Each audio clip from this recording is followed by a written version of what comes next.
হ্যাঁ, দিনটা ছিল কালী পুজো, বুঝতেই পারছো। খুব সুন্দর করে সেজে গুজে নিয়েছি। আর আমরা এখন ফিরে আসছি পুজো দেখে। আর এখন ঘড়িতে প্রায় 8টা মতো বাজে। আমরা বাড়িতে ঢুকেই শুরু করেছি বাড়িতে প্রদীপ জ্বালানো। সব কিছু মোটামুটি রেডি করে গিয়েছিলাম। অ্যাডি আমি দুজন মিলেই লাইটটা জ্বালবো। অ্যাডির পাপা একটু অসুস্থ হয়ে গেছিলো, তাই ঘরে বসেই ছিল। ও জাস্ট আমার ভিডিওগুলো শ্যুট করে দিচ্ছিল। দেখতেই পাচ্ছ অ্যাডি কতটা এনজয় করছে। এটা আমাদের সামনে যেখানে ডাইনিং আছে, ওখানে যে জানালাটা আছে, ওখানে আমরা এই স্টার দিয়ে সাজিয়েছিলাম। অনেক দিন ধরেই ভাবছিলাম এই স্টারগুলো কিনে আনবো, কিন্তু তেমনভাবে কিনে আনা হচ্ছিল না। হঠাৎ দেখি বর্মশাই নিয়ে হাজির। তো সেই আনন্দে সবাই মিলে লাইট টাইট জ্বালিয়ে বেশ ফটোশ্যুট করলাম। তোমরা কেমন ফটোশ্যুট করেছো অবশ্যই কমেন্ট করে জানিও।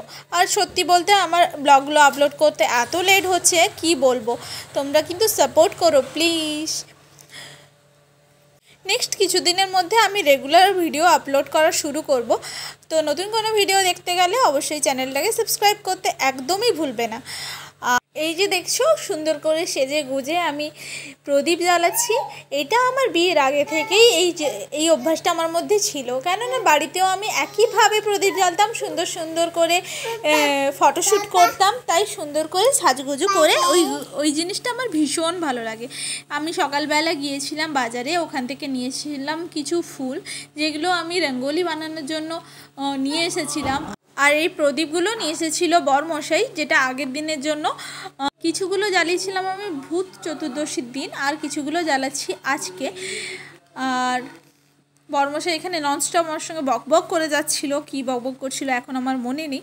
তো যাই হোক, এগুলো তো আমাদের মধ্যে চলতেই থাকে। আমি এখন প্রদীপের সলতে দিয়ে বাতি জ্বালানোর জন্য ঘি দিচ্ছি। তার আগে ভাবলাম চলো একটু ভিডিও শ্যুট করে নিই, ফটো।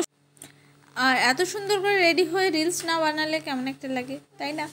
তো তোমরা কে কে এরকম রিলস বানাতে ভালোবাসো? অবশ্যই সবাই ভালোবাসো আশা করি। তো চলো প্রদীপগুলো আমি এবার জ্বালিয়ে নিই। বাড়িটা মোটামুটি যতটা পেরেছি ডেকোরেশন করেছিলাম। আর ছোটো বেবি আছে তো নিচে কোনো ডেকোরেশন করাই যায় না, কেননা সব ধরে টানাটানি করে নেয়। যাদের বাড়িতে ছোটো বেবি আছে নিশ্চয়ই তোমরা জানো যে কতটা ডিফিকাল্ট বেবিকে নিয়ে কোনো কাজ করা। আর এখানে তো থাকার মধ্যে আমি বরমশাই আর অ্যাডিই থাকি। বাড়িতে সবাই যখন থাকে তখন তাও ইজি হয় অনেকটা।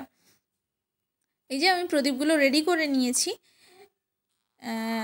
আর এই যে লেহেঙ্গাটা আমি পরে আছি, এটা আমাকে আমার দাদা দিয়েছিল, যেটা আমি একবার পরেছিলাম বিয়ের আগে, তারপরে কখনোই পরা হয়নি। তাই ভাবলাম এবারে পুজোতে চলো পরাই যাক। লেহেঙ্গাটা আমি কিনেছিলাম ফ্লিপকার্ট থেকে। আর কেমন লাগছে লেহেঙ্গাটা অবশ্যই জানিও। এটা ঠিক সাউথ ইন্ডিয়ান লুক ক্রিয়েট করার জন্যই আমি কিনেছিলাম আমার একটা মামার ছেলের বিয়েতে।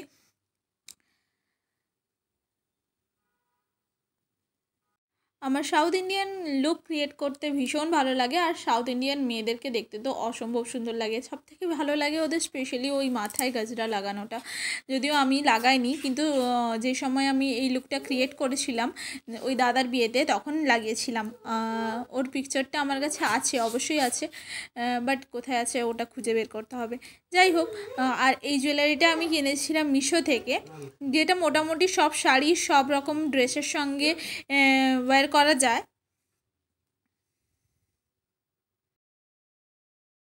প্রতি বছর তো দিওয়ালিটা মোটামুটি ভালোই কাটে। এবারে একটু স্পেশাল ছিল, কেননা অ্যাডি আমাদের সঙ্গে ছিল। গত বছর অ্যাডি এতটাই ছোট ছিল যে ওকে তো বাইরে নিয়ে বেরোনোই যায়নি। ওকে জাস্ট ঘরের ভিতর রেখে আমি বাইরে দিওয়ালির লাইট জ্বালছিলাম।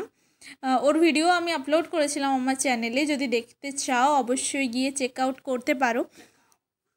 এত কিছু দেখে অ্যাডি তো ভীষণ খুশি হচ্ছিল। আমি তাকে সোফায় বসিয়ে জাস্ট ভিডিওগুলো শ্যুট করছিলাম, হঠাৎ দেখি সে আমার কাছে এসে হাজির।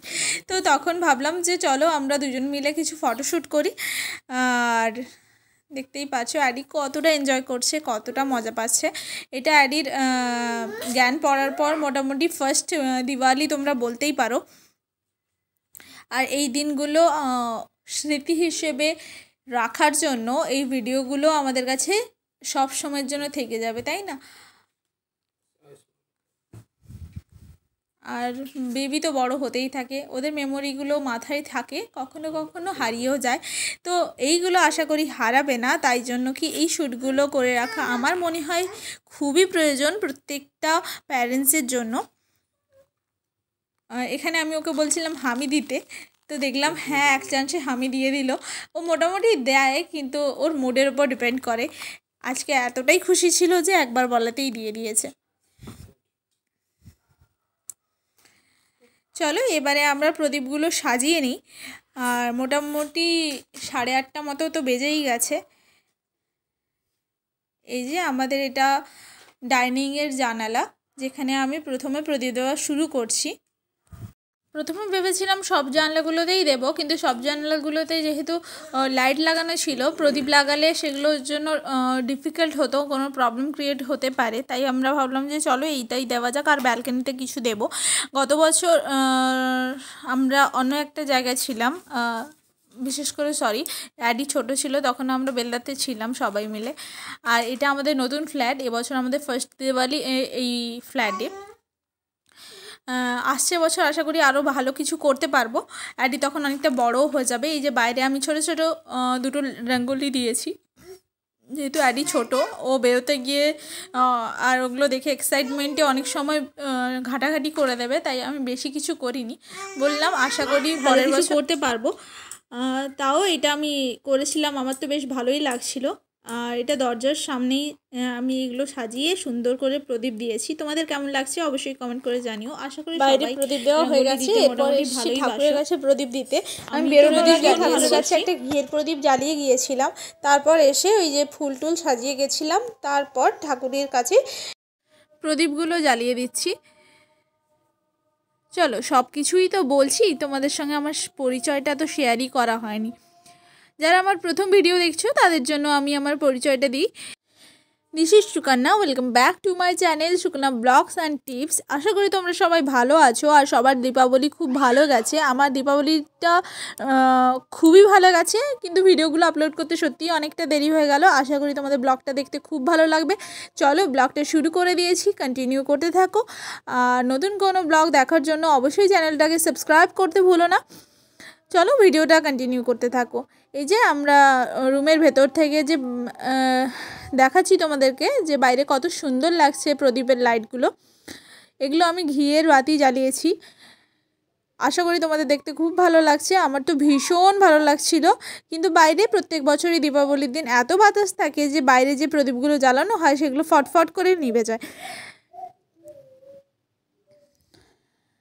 এই যে আমি চলে এসেছি বাইরে থেকে আমাদের ব্যালকনিটা দেখতে ঠিক এমন লাগছে। আমি ব্যালকনিতেও কিছু প্রদীপ জ্বালিয়েছিলাম, দেখো কত সুন্দর লাগছে তাই না? চলো একবার আমি পুরো আমাদের বিল্ডিংটাকে কেমনভাবে সাজিয়েছিলাম, মানে আমাদের ফ্ল্যাটের যে ফ্লোরটা, সেটা তোমাদের সঙ্গে শেয়ার করছি। দেখো সত্যি অসম্ভব সুন্দর লাগছিল। প্রথমটা আমরা কিছু কিছু লাইট লাগিয়েছিলাম, কিছু লাগাইনি। তারপর ভাবলাম না সবটাই লাগানো যাক। তারপর আমরা সবাই ড্রেস চেঞ্জ করে নিয়েছি। অ্যাডি এখানে ঢাকের আওয়াজ শুনে টিভিতে বেশ নাচানাচি করছে। ও ঢাকের আওয়াজ ভীষণ পছন্দ করে। ইতিমধ্যে বলতে না বলতে আমাদের 3rd ফ্লোরের কাকিমা এসে দিয়ে গেল কালী পুজোর প্রসাদ। আর কালী পুজোর দিন কালী পুজোর প্রসাদ পাওয়া এটা তো অনেক বড় ভাগ্যের ব্যাপার। অত্যন্ত সুন্দর হয়েছিল ভোগের টেস্ট, অনেক রকমের রেসিপি এখানে ছিল, নাড়ু ছিল। তারপরের দিন আমরা সকালবেলা উঠে সকাল সকাল রওনা দিয়েছিলাম খড়গপুরের উদ্দেশ্যে। এখন আমরা যাচ্ছি শালিমার।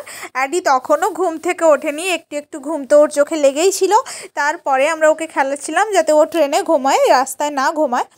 দেখতেই পাচ্ছ কেমন মুট করে তাকিয়ে আছে। শীতের সকালের সূর্যের আলো গায়ে পড়লে কতটা মিষ্টি লাগে সত্যি তোমরা বলো তো। আর সেই আনন্দটা আমরা ফিল করছি। পেছনের দিকে রোদ পড়েছে, তাই ভাবলাম পেছন থেকে ভিডিও শ্যুট করলে খুব সুন্দর আসবে। মোটামুটি আমরা শালিমারে ঢুকে গেছি, এবারে স্টেশনের দিকে পৌঁছেই যাব। তারপর আমরা ট্রেন ধরবো, বেরিয়ে যাব খড়গপুরের উদ্দেশ্যে। আর এই ড্রেসটা আমি বলেইছিলাম মিশো থেকে নিয়েছিলাম, যেটা আমাকে বাবার বাড়ি থেকে দিয়েছিল। আর ড্রেসটা এত ভালো এসেছে, এত কমফোর্টেবল আর এত সুন্দর ফিটিংস, তোমাদেরকে কি বলবো। আমার জন্য লাগে এল সাইজ। তোমরা যাদের সাইজ নিয়ে প্রবলেম হয় তারা যদি আমার মতো ফিগার হয়ে থাকো, তোমাদের এল সাইজ সব থেকে পারফেক্ট হবে। চলো নেক্সট ব্লগটা খড়গপুর থেকে শুরু করব। আশা করি তো ব্লগটা দেখে খুব ভালো লেগেছে। Thanks for watching. Radhe Radhe.